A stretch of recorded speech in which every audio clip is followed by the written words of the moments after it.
Hey, it's Mike. Today I'm going to talk about what is the optimal screen time per day. And I was thinking the other day, what is the optimal screen time for human health? For optimal human health. And I had no idea what the answer was because there's a part of me that thinks zero.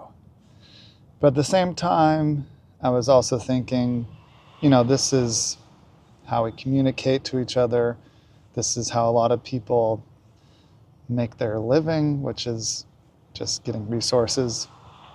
So I decided to ask ChatGPT just as kind of like a starting point. Not that I would think what it says is the exact definitive answer on this.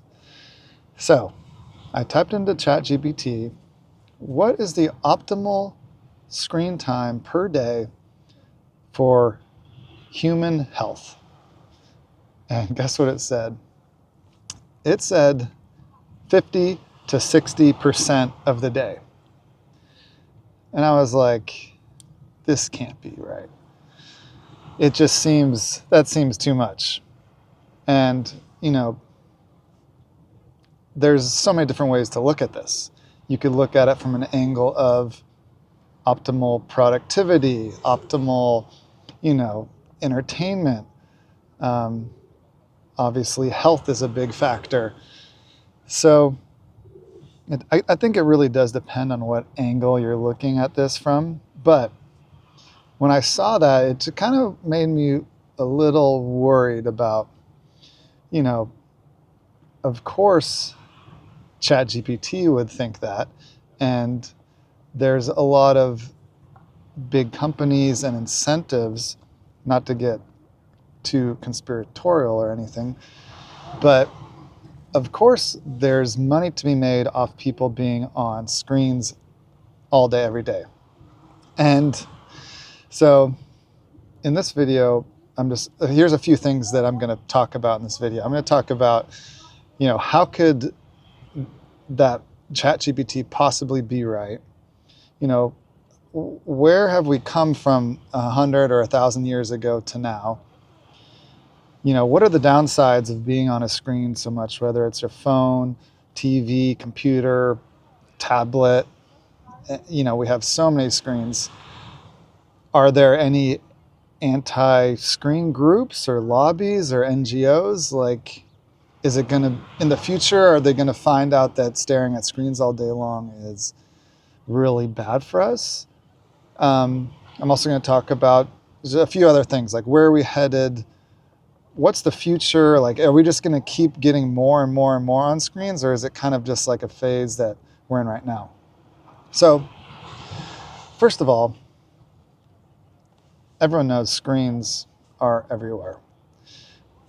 Like, I think back on a time when going out to the movies, and of course I'm not that old. I'm only in my 40s. So when we used to go to the movies, it was almost like this fun thing every once in a while that you would do. We didn't even think of it as like adding on to the screen load. But, now it's like from the time you wake up, from the time you go to bed, there's literally a screen. And maybe this is just for me and for people that are living in this modern world, hopefully that there's other people that have different experiences as well. But for me personally, this is just my experience. It's like the temptation is always there to be on your phone, to be on a computer. And a lot of people are on it for work, or they're on it just to be entertained, or they don't even know why they're doing it. It's just like a habit. So I would say, I think the screens used to be a thing of just like once in a while, just going out to the movie or watching a TV show at night. And now it's become pretty much a lot of people's just life constantly, all day long. And I want to tell a little story about this video that I watched the other day on YouTube. It was from a creator, I forget his name, but he was talking about the 5 basic principles that all different world religions have in common. And I'll show you how this ties in a little bit. It all makes sense. And he was talking about, just very basic principles that, humanity has it doesn't matter where in the world, like these things came up independently, across oceans, across continents, like all these major world religions had in common. And these are things like, overcoming fear, loving one another, just very basic things. And another thing that he talked about that it kind of hit me was that communication is one of humanity's greatest strengths and what really separates us from every other animal on this planet. And how that ties into what I'm talking about today is that these screens, our phones, our computers, are kind of like, it's like an amplifier for communication. It takes communication, our ability to communicate, and it amplifies it, 10x, 100x. You can make a video, just like I'm doing right now, and you can get your message to people all around the world, everywhere in the world, potentially. Not to mention just calling anyone whenever you want, FaceTiming 24/7. It's become so easy to communicate and get our message back and forth. We can learn from other people. We can learn from different people's mistakes. Like, it's amazing. But at the same time, in this video that I was watching, this guy was talking about how we've forgotten a bunch of these principles and we've forgotten so many things, and now we're living in this time of just mass distraction and social media and doom scrolling. And he was really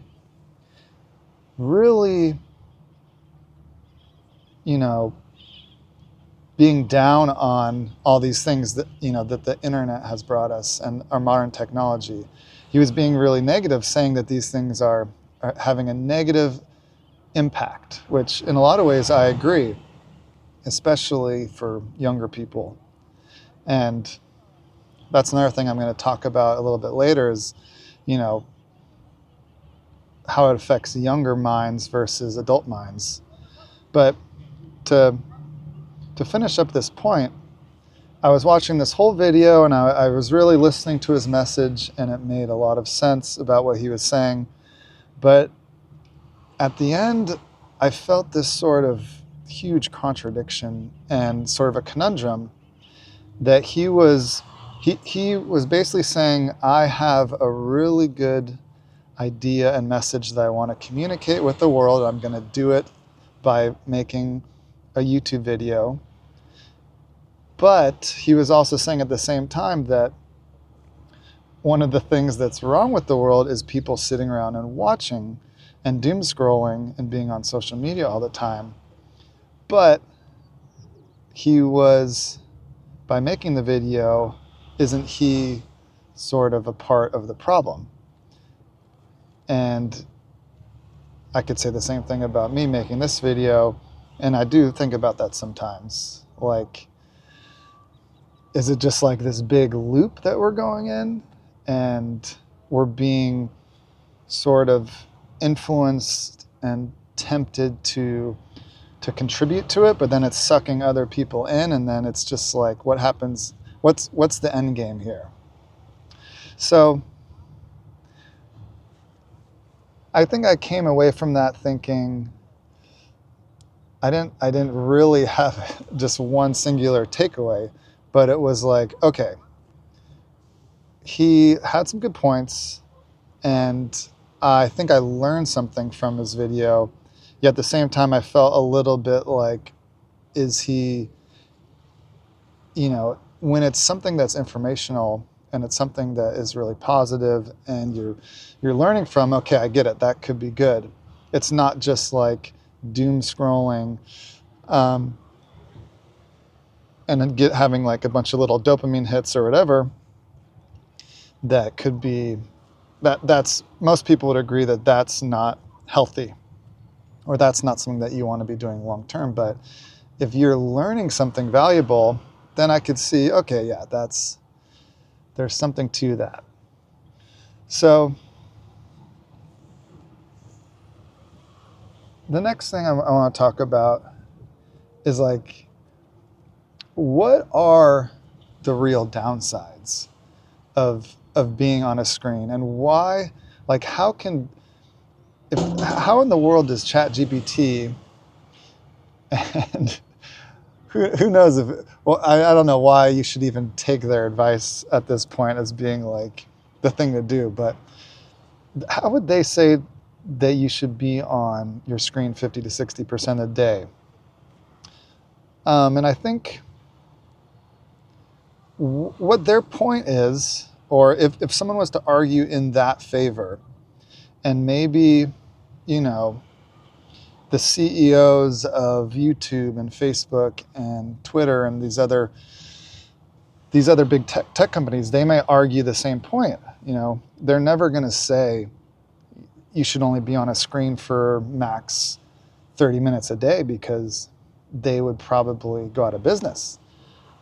Like, it's just their business model, right?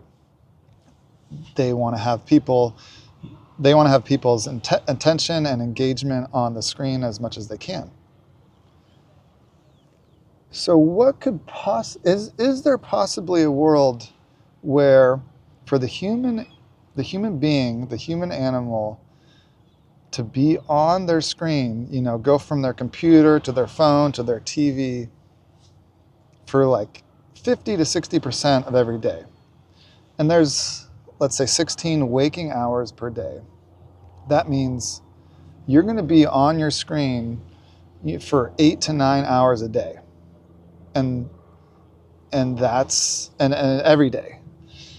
And that's what is the best for your human life, for your human health, for your long-term mental health, physical health. I don't know. Like, if you are on a computer for work, it kind of makes sense. You go to work, you work for 8 hours, you're on a computer for maybe 6 to 7 of those hours, and you're making a good income, and that's paying your bills, and you're providing for yourself or providing for your family. And when you get off work, you do something healthy, you go outside, you do a workout.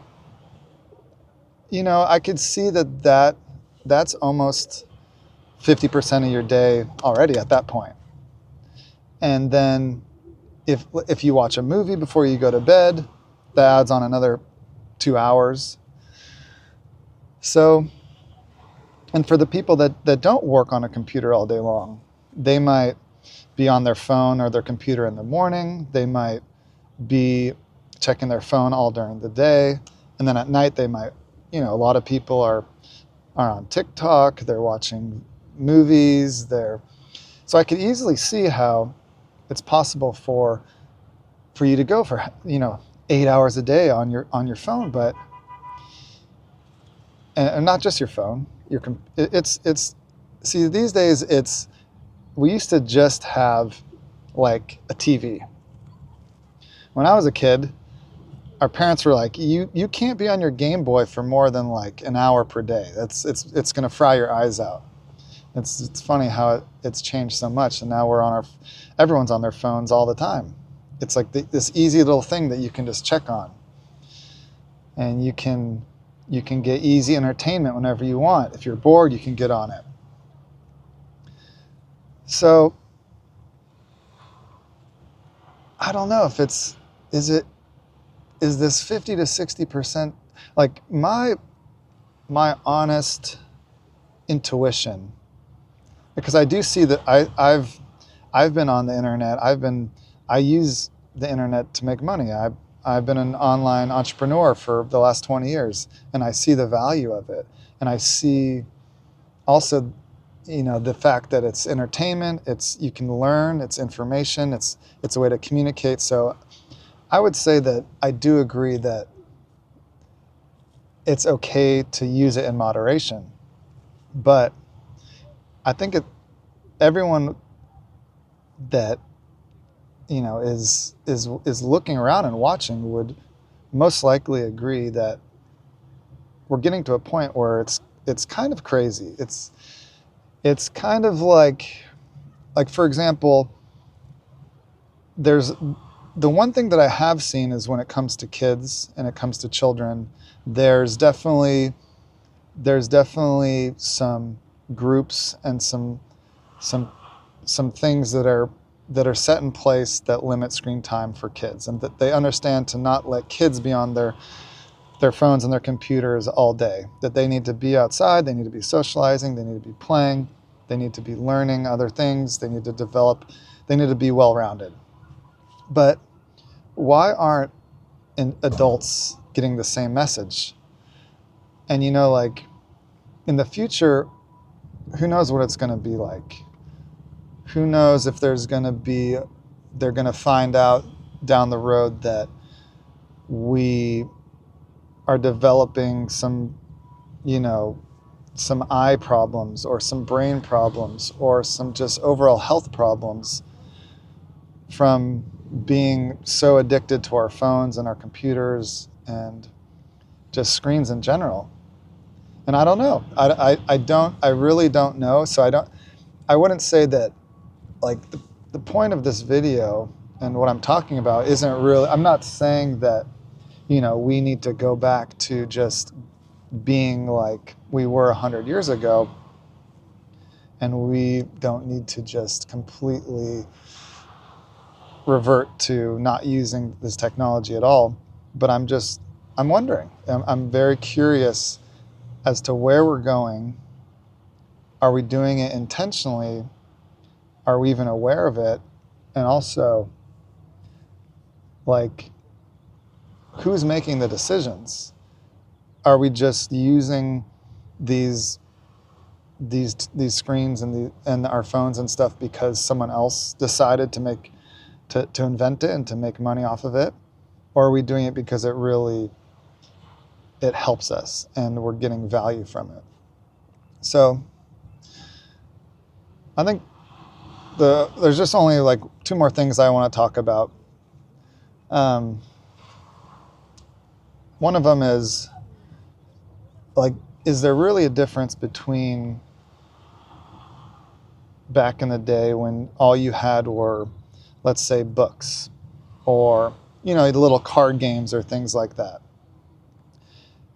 Is reading a book for 2 hours, is it really that much better for you, for your overall health and well-being, than scrolling on Instagram Reels or just being on your phone for 2 hours? Your physical body is pretty much doing the same thing. You're just sitting there, or you're lying in bed, or you're on your couch. Is it really that much different? And I think there are arguments that go both ways. And could you say the same thing about just boredom? Would you rather just be sitting there bored and kind of not have anything to do? Or would you rather have a phone staring at a screen, but you have access to all the knowledge, information, all these videos, just the entire world at your fingertips? And again, I don't really know the answer, but I think, of course, if you use it as a tool, it could benefit you. If you use it as a vice or just a quick dopamine hit and you're not really gaining anything, that's kind of more like an addiction, and there's a downside. So the concern, I think, is that if something is so easy and it's so accessible, it's almost like we can't resist it. It's almost like having a drug that you don't even have to like actively seek out. It's just there. It's like having something that it's so easy, it's in your pocket, and it doesn't seem bad. It reminds me of like,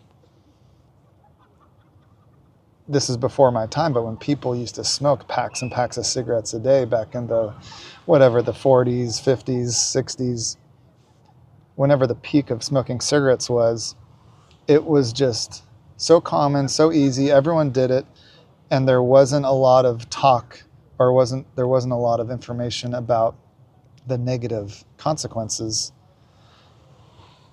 And so I feel like right now it's so socially acceptable to just everyone being on their phone, and people know that there might be some negative consequences, but it's not really talked about. Like, you don't see advertisements or commercials about just like not using your phone.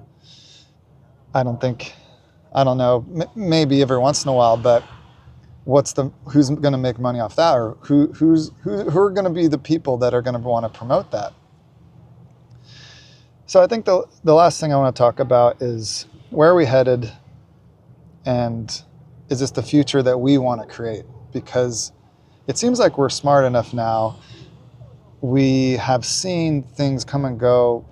We should be able to create the future that we want. Like, and do we want to live in a future where we're just staring at these screens all the time?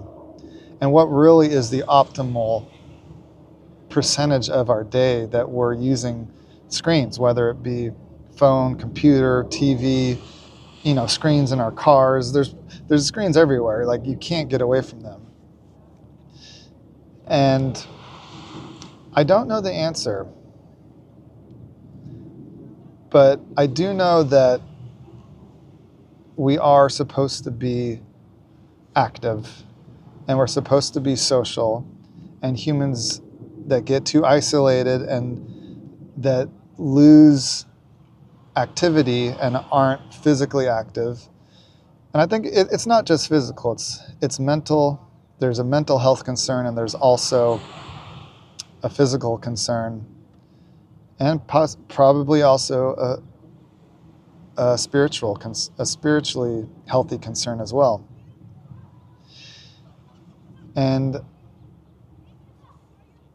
I think that we need to think about it, and we need to consider it, because there's something, there's something a little strange about